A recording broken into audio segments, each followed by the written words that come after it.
Well, for more, we can speak now with Ben Margulies, Research Fellow at the University of Warwick in the UK. How much of a difference do these kind of exposés make? It's not the first book we've seen looking at Trump and behind the scenes at the White House. Do his supporters read these books, or are they only bought by people who are already opposed to his policies? It's a very perceptive question. The answer is it's the people driving it to the top of the bestseller list are probably mostly Democrats, mostly people who are critical or hostile to the president, and mostly people who credit mainstream media, of which Bob Woodward is, something of an institution. People who are part of Trump's base for the most part.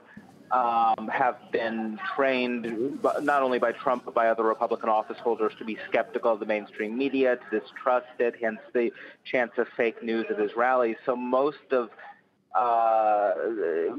the something like 85% of Republicans who have a good opinion of Trump will be inclined to dismiss the book because they feel it's from the other camp, from the other sides.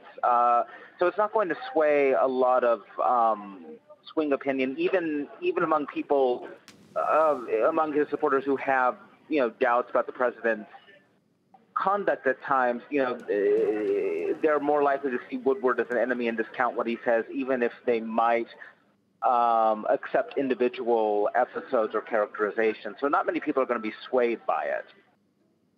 Okay, and we saw there in the package that the US ambassador to the UN, she's denying particular claims that are made in the book, such as that Donald Trump wanted the Syrian president to be assassinated. How much of what's in this work do you think can be believed?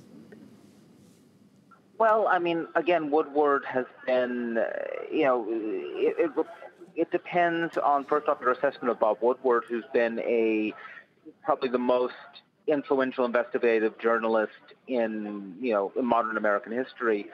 It also depends on how credible you believe his methods are, given that he was unable to personally attribute a lot of the stories, and a lot of the quotes he received, because they were talking on deep background.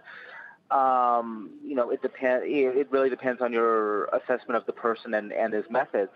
My personal opinion would probably be that I personally think that most of what was in the book is credible. It certainly is corroborated by other sources, from people within the White House, and from other memoirs about the Trump administration. That said, it is, collected from, it is secondhand sources, mostly collected anonymously. So there's room to question whether it's 100% accurate, whether some people might have lied to Woodward, whether some information or details were lost, in the chain of communication and over time from the moment of the episode to when it was communicated to Woodward.